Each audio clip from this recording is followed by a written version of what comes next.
back to Speaking with Confidence, a podcast that helps you build the soft skills that lead to real results. Communication, storytelling, public speaking, and showing up with confidence in every conversation that counts. I'm Tim Newman, a recovering college professor turned communication coach, and I'm thrilled to guide you on a journey to becoming a powerful communicator. I want to thank you all for supporting the show. It truly means the world to me. Last week, I mentioned I was going to share some updates on things that I've been working on. So here we go. We've talked a lot on the show about the importance of lifelong learning. And if you've been listening for a while, you know I don't just talk about it, I live it. Back in June, I joined the Maxwell Leadership Certified team. I went in coaching and mentorship in speaking, coaching, and training. And let me tell you, it's been transformational. It's changed the way I approach my own speaking, and it's made me a better coach to others who want to become powerful communicators. Then in August, I went to the International Maxwell Conference. And after all that training, I became a Maxwell Leadership Team Certified Speaker. I even got to spend a few minutes with John Maxwell himself while filming a promo video. He gave me a solid endorsement, which was really pretty cool. I mean, if you're going to get an endorsement, John Maxwell isn't a bad choice. And along the way, I earned the Certified Virtual Presenter designation. And next week, I'm starting the Virtual Master Presenter certification. Because apparently, I don't believe in taking breaks. Oh, and I've also been working on a book. It's coming out in just a few weeks, and I'll keep you posted as we get closer. Now, let me be clear. I don't share any of this to brag. I share it because I want you to see something important. You control your actions. You control your future. If you want to get better at something, you have to work at it. So don't let your inner voice or the people around you keep you from chasing your potential. As you know, I close every episode with the same reminder. Your voice has the power to change the world. And it really does. But only if you actually use it. As part of my certification process, I had to create a 3-minute speech. It had to tell a story and teach a lesson. 3 minutes sounds easy, right? Maybe. But picture delivering that story in front of 3,000 people. That's when 3 minutes starts to feel like 30. So, would you prepare differently for 3,000 than you would for 5? I hope not.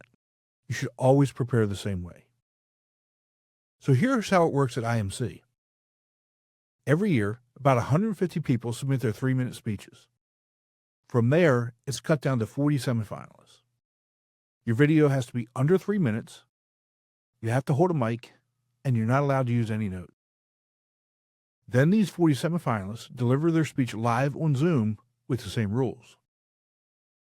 From there, the top 10 get stage time in front of the entire crowd. This year, I made it to the semifinal round. I practiced that speech well over 100 times, and it never clocked over 2 minutes and 52 seconds. But I didn't advance. Why? Because on the live Zoom version, my speech clocked in at 3 minutes and 2 seconds. Yep, 2 seconds too long.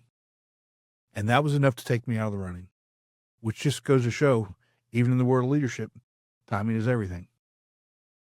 But honestly, the 10 finalists were fantastic. They all brought powerful, funny, and meaningful stories to the stage. But here's the thing. I submitted 7 different versions of that speech. I work with Roddy Galbraith, who is John Maxwell's own speaking coach. Yeah, you heard that right. John Maxwell has a coach. So if you're sitting there thinking, I don't need coaching, well, you may want to rethink that. Throughout the process, Roddy really pushed me hard. He stretched me in ways I didn't expect. And that's what this is really about. It's about growth. So here's what we're going to do in this episode. I'm going to play my first submission, and then I'm going to walk you through Roddy's feedback. And then I'll share my final version. You'll hear how a simple 3-minute story can be transformed into something that really teaches. So let's get started. This is the first video I submitted. Let me ask you a question. What's the most nervous you've ever been before standing up and talking in front of a group of people? It could be a presentation, a meeting, or even a toast at a wedding. Now flip it. What's the most nervous you've seen someone? Like full-blown panic mode, palms sweating, voice shaking, maybe even physically shaking. But I can top it. Let's rewind to the late 80s, mid-90s. Back before PowerPoint, before laptops, before TikTok turned everyone into a presenter. I'd just gotten out of the Army, where I was in the 82nd Airborne Division as an infantry soldier. And I had just started in college, and like everyone else, I had to take a public relations or human communications course. Does anybody remember that class? How awesome was that? The first day I walk in, I get the syllabus, I read it, and I say to myself, "Self, I'm not doing this." And as soon as class was over, I went to the registrar and dropped the class. You see, I'm the master of getting out of things I don't want to do. If something I don't want to do, I'll find a way to get out of it. Give it to someone else, pretend it doesn't exist, make up some excuse, really, whatever it takes. So fast forward to my senior year. Go visit my advisor, and she says, "Tim, if you want to graduate, you got to take the class." I said, "Dang it," or something along those lines. So I sign up again. I go to class and get pretty much the exact same syllabus. And then the day comes when it's my turn to speak for the first time. I'm nervous, I'm sweating, and probably even shaking a little bit too. The presentation is only 5 minutes, and I don't even remember what it's about. But I've got my notes scribbled on 3x5 cards. My slides are on this clear plastic sheet for the overhead projector. Yeah, that's how long ago it was. I put my notes on the wooden lectern that is sitting on the table in front of the classroom. I opened my mouth and promptly threw up in front of the entire class. Yeah, that happened. But the good news is I did get out of that first presentation. Now, fast forward again. Today, I'm a recovering college professor. I teach, I coach, and I speak in front of audiences regularly. So how do you go from throwing up in front of an entire class to standing on stage, confident, clear, and actually enjoying it? It starts by recognizing the real issue. That anxiety, that tight-chested panic we feel before we speak, it's not the fear of the audience. It's a story we're telling ourselves. It's the fear of being judged, of messing up, of not being perfect. But here's the thing. Being perfect isn't relatable. Vulnerability is. Honesty is. And messy is. So if you've ever felt that same nervous energy, that voice in your head saying, "Who do you think you are to be up here?" I get it. I still live it. But I want to help you find your way past it without needing to carry this around with you. Let's change your mindset from what's the worst thing that can happen to what's the best thing that can happen. And let's have some fun while we do it.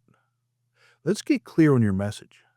Let's make you a confident, powerful communicator who wants to share and grow your influence. Thank you.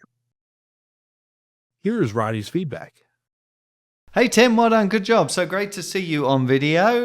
You obviously come across very confident, and it sounds like you've thought a great deal about your message and you're sharing it very, very fluidly.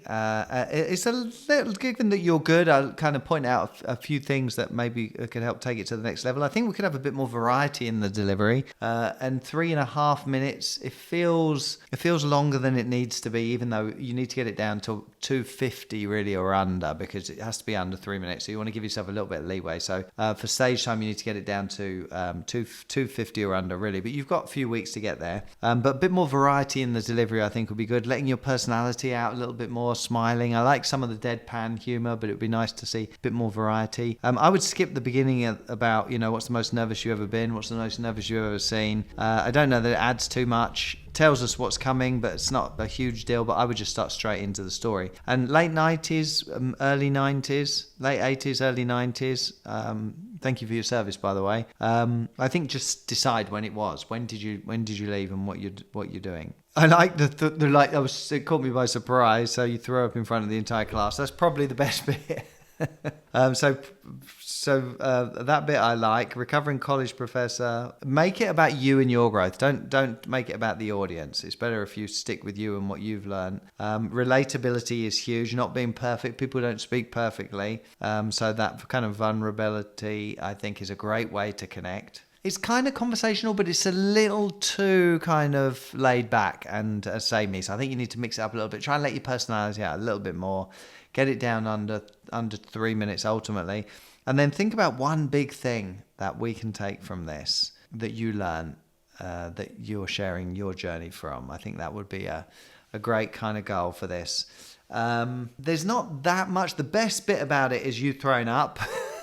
And so I feel like you're a strong speaker with lots of stories, and this is the first one. So I think you probably want to try, a few more if you can in the time you've got, and then pick your favorite to focus in on for the final run. So I'll talk a little bit about timings on the call.